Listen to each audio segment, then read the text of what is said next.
दोस्तों 2025 में आईपीओज में पैसा बना के नहीं, इसका मैं एक डेटा देख रहा था और मुझे पता लगा कि टोटल 108 मेन बोर्ड आईपीओज आए थे और उसमें से 72 आईपीओज आप मेरे स्क्रीन पे देख सकते हैं। जितने भी आईपीओज आपको ग्रीन में दिखाई दे रहे हैं, 72 आईपीओज ने लिस्टिंग गेन पॉजिटिव दिए थे। For example highway infrastructure limited ने 72% के लिस्टिंग डे के गेन दिए थे। उसके बाद अगर आप देखो मीशो फॉर एग्जांपल, तो बहुत सारे आईपीओज ने प्रॉफिटेबिलिटी दिखाई थी लिस्टिंग गेन के हिसाब से। कितने? टोटल 72 आईपीओज ने।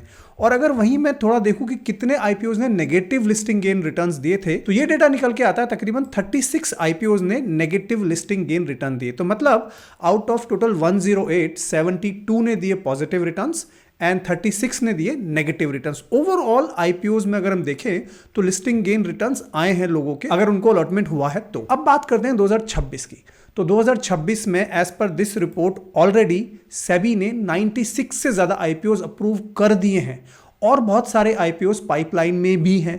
अब इन आईपीओज में से कौन से आईपीओ को चूज करें, कौन से को नहीं करें, मैं इस वीडियो में आपके साथ 5 बड़े आईपीओज जो 2026 में आने वाले हैं उनके बारे में आपको कुछ इंफॉर्मेशन देना चाहता हूं।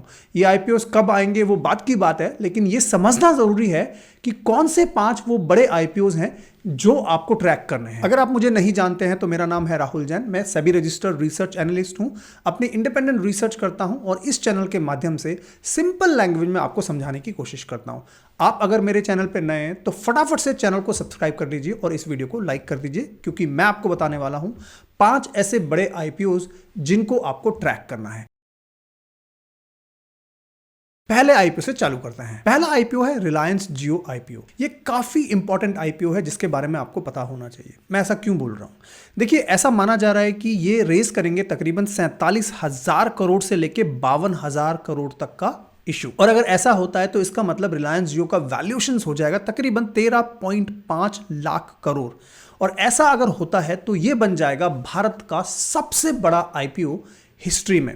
और भारत का ही नहीं, ये ग्लोबली भी बहुत बड़ा, one of the largest IPO बन जाएगा अगर ये इस इशू साइज पे आते हैं तो। अब किसी आईपीओ का साइज बड़ा होने से ये जरूरी नहीं कि वो आईपीओ अच्छा हो जाता है, लेकिन हां, हमें उसके फंडामेंटल्स को देखना होता है। तो मैं आपको क्विक 2-3 चीजें रिलायंस जियो के बारे में बताना चाहता हूं जो आपको समझ में आनी चाहिए। पहली बात, अगर हम 2016 की मैं अगर बात करूं कि किस तरह से टेलीकॉम मार्केट जो इंडिया का था उसमें कैसे कौन कौन से प्लेयर्स थे। भारतीय एयरटेल नंबर 1 पे था, 24.8% का मार्केट शेयर। उसके बाद Vodafone India 19.1%, 17% idea, BSNL MTNL 9.3%, Aircel 8.6% and remaining others 21.2%। ये था प्री जियो की कंडीशन, 2016 की बात कर रहा हूं। पिछले 10 साल में जियो ने इतना तहलका मचाया, हम सबको मालूम है। मैं आपको कुछ नंबर्स दिखाना चाहता हूं। ये देखिए, नंबर 1 हो चुका है कनेक्टिविटी में, नंबर 1 हो चुका है इन होम्स, 515 मिलियन से ज्यादा सब्सक्राइबर्स हो चुके हैं रिलायंस जियो के। ब्रॉडबैंड सब्सक्राइबर शेयर में अभी है 51% का शेयर लेके। 5G की अगर मैं बात करूं तो 5G में 65% मार्केट शेयर जियो के पास है। मतलब 2016 में जब ये एंट्री किए और तब से पिछले 10 साल में इन्होंने पूरे मार्केट शेयर को कैप्चर कर लिया है।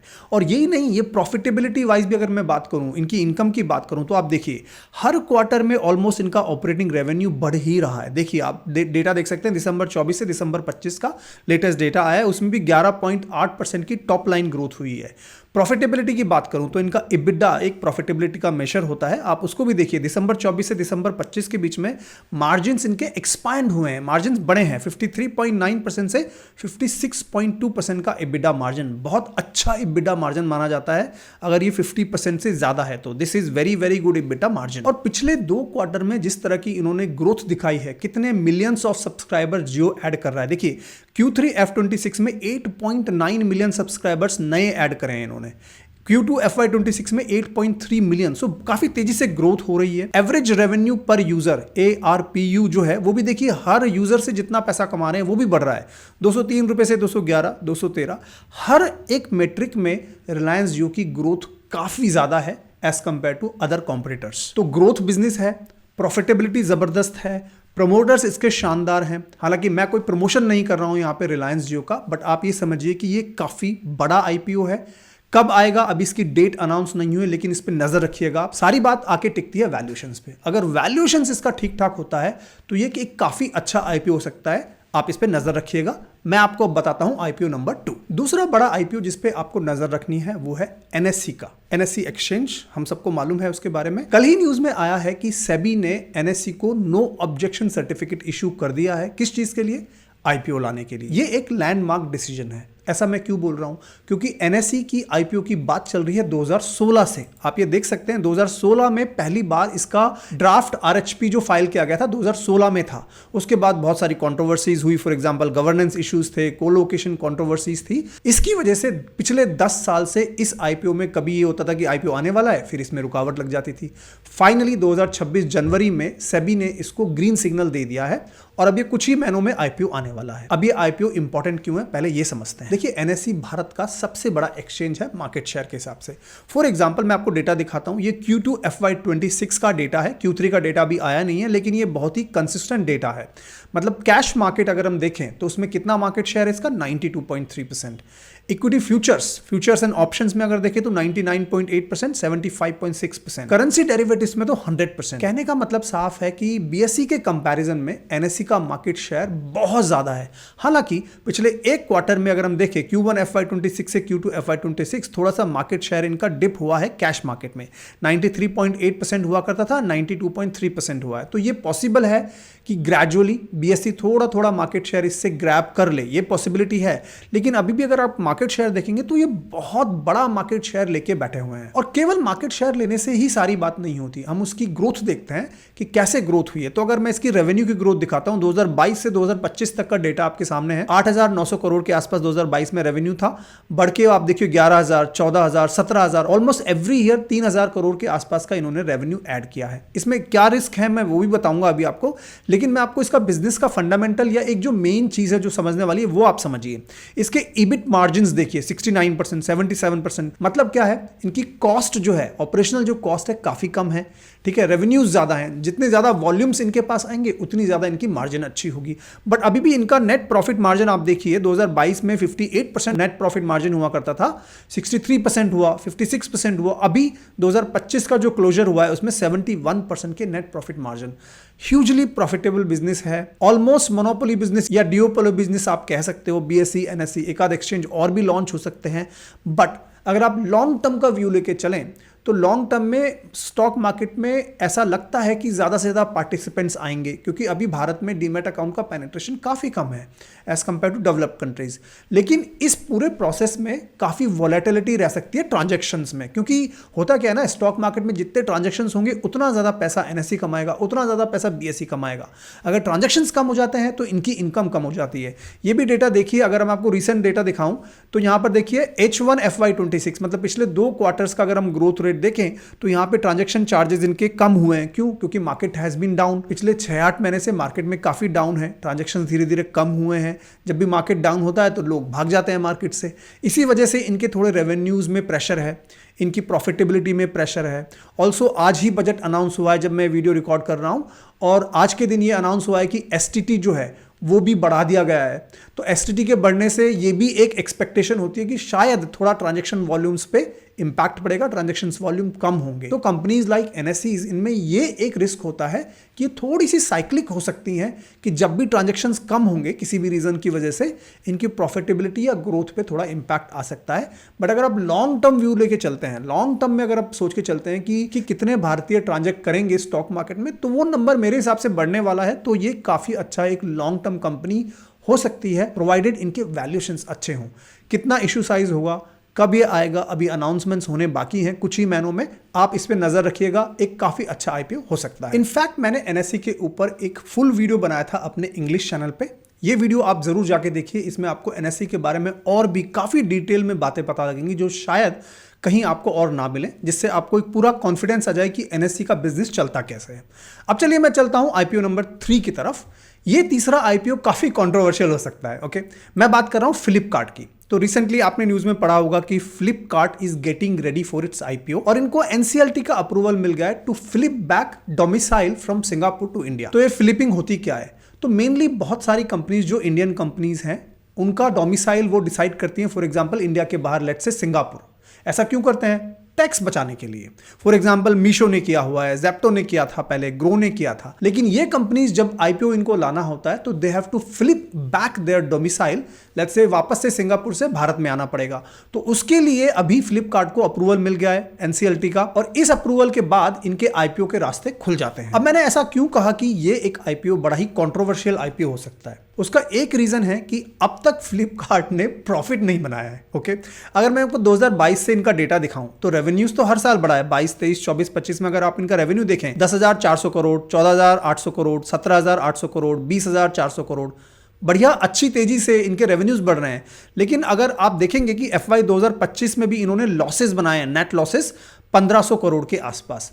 हाँ, एक बात देखने वाली है कि इनके लॉसेस पिछले 4 साल से कम हो रहे हैं। मतलब 2022 में इनका लॉस था 4,381 करोड़, वो कम होके हुआ 3,900 करोड़, फिर वो कम होके हुआ 2,296 करोड़, फिर वो कम होके हुआ 1,569 करोड़। तो मतलब धीरे धीरे इनके नेट लॉसेस कम हो रहे हैं, इनकी ऑपरेशनल एफिशिएंसी शायद किक ऑफ हो रही है, और ऐसा पॉसिबल है कि आने वाले 1 या 2 या 3 साल में कंपनी नेट पैट पॉजिटिव हो जाए, क्योंकि किसी भी कंपनी की प्रॉफिटेबिलिटी काफी इंपॉर्टेंट होती है अगर हम उसको एज एन इन्वेस्टर देख रहे हैं तो। लेकिन इसका मतलब ये नहीं है कि कोई भी कंपनी अगर नेगेटिव प्रॉफिट जनरेट कर रही है तो उसमें इन्वेस्ट नहीं करना चाहिए। उसमें इन्वेस्ट इसलिए करना चाहिए कि हो सकता है कि आगे आने वाले 1-2 साल में कंपनी प्रॉफिटेबल हो जाए। ठीक है, तो ये यहाँ पे थीसिस बनती है। लेकिन इसमें कंट्रोवर्सी कब क्रिएट होगी? इसमें कंट्रोवर्सी तब क्रिएट होगी अगर इनके वैल्यूएशंस बहुत ज़्यादा होंगे, और पी रेशो तो अब इसमें कैलकुलेट ही नहीं हो सकता क्योंकि इनके नेगेटिव प्रॉफिट्स हैं। लेकिन अगर इनकी वैल्यूएशंस बहुत ज़्यादा हैं, चाहे वो प्रॉफिट टू बुक देखें, चाहे हम नेट वर्थ देखें, चाहे बहुत सारे और पैरामीटर्स देखें, अगर इनके वैल्यूएशंस बहुत ज़्यादा हैं तो ये कंट्रोवर्शियल आईपीओ हो सकता है। इस पर भी नज़र रखें। मैं ये नहीं कह रहा कि इसमें अप्लाई करें या ना करें, इस पर नज़र रखें। काफ़ी अच्छा आईपीओ भी हो सकता है अगर इसके वैल्यूएशंस ठीक ठाक होते हैं, क्योंकि प्रॉफिटेबिलिटी एक मेजर होता है। लेकिन इसका मतलब ये नहीं कि अगर कंपनी नेगेटिव है तो हमें उसके ऊपर ट्रैक नहीं करना चाहिए। तो ये है तीसरा आईपीओ जिसके ऊपर आपको नजर रखनी है। और इससे पहले कि मैं चौथे आईपीओ की तरफ बढ़ूं, आप ये भी नोट करिए कि इस कंपनी के प्रमोटर्स कौन है।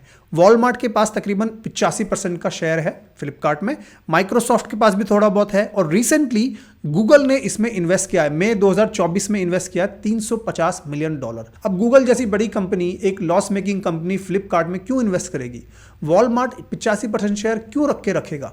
क्यों? क्योंकि हो सकता है ना कि आगे जाके प्रॉफिटेबिलिटी हो, ये एक पॉसिबिलिटी बनती है। सारा खेल यहाँ पर वैल्यूएशंस का है। गूगल ने किस वैल्यूएशन पे इन्वेस्ट किया होगा वो हमें नहीं मालूम। तो हमें सबसे पहले फ्लिपकार्ट में जो देखने वाली चीज़ होगी वो होगी वैल्यूएशन। चलिए अब मैं आपको लेके चलता हूं अपने आईपीओ नंबर 4 की तरफ, जो आप ट्रैक कर सकते हैं। अगर आपको अभी तक वीडियो पसंद आ रहा है तो एक लाइक कर दीजिएगा, कमेंट्स में लिख दीजिए थैंक यू, और चैनल को सब्सक्राइब कर लीजिए जिससे आपको टाइमली इंफॉर्मेशन अच्छी सिंपल लैंग्वेज में मिलती रहे। अब मैं चलता हूं आईपीओ नंबर 4, जो कि है फोन पे का आईपीओ। ये आईपीओ भी काफी कंट्रोवर्शियल हो सकता है मेरे हिसाब से। इस आईपीओ को रेगुलेटरी अप्रूवल मिल चुका है, इन्होंने डीआरएचपी फाइल कर दिया है। ये कंपनी वॉलमार्ट बैक्ड है, लेकिन इस कंपनी का अगर मैं बात करूं तो 13,500 करोड़ का आईपीओ आने वाला है, और ये पूरा के पूरा आईपीओ है ऑफर फॉर सेल। इसका मतलब ऐसा लगता है कि कंपनी को ग्रोथ के लिए पैसे नहीं चाहिए। ये जो आईपीओ ला रहे हैं मेनली जिनके एग्जिस्टिंग इन्वेस्टर्स हैं, फॉर एग्जाम्पल टाइगर ग्लोबल है, माइक्रोसॉफ्ट ग्लोबल फाइनेंस है, इन सभी को एग्जिट देना है। और ये होता ही है कि जो पुराने इन्वेस्टर्स होते हैं उनको प्रॉफिट बुकिंग करनी होती है, उनको एग्जिट चाहिए होता है। इसके लिए बहुत सारी कंपनीज आईपीओ लाती हैं। तो ये एक काफी इंपॉर्टेंट पॉइंट है। आप फोन पे के आईपीओ में ये चीज ध्यान रखें कि कंपनी फ्रेश शेयर्स इशू नहीं कर रही है, ऑफर फॉर सेल है, अपने एग्जिस्टिंग इन्वेस्टर्स को एग्जिट दे रही है। फंडामेंटली अगर मैं बात करूं तो कंपनी के पास यूपीआई पेमेंट्स का तकरीबन 45% मार्केट शेयर है बाय वॉल्यूम।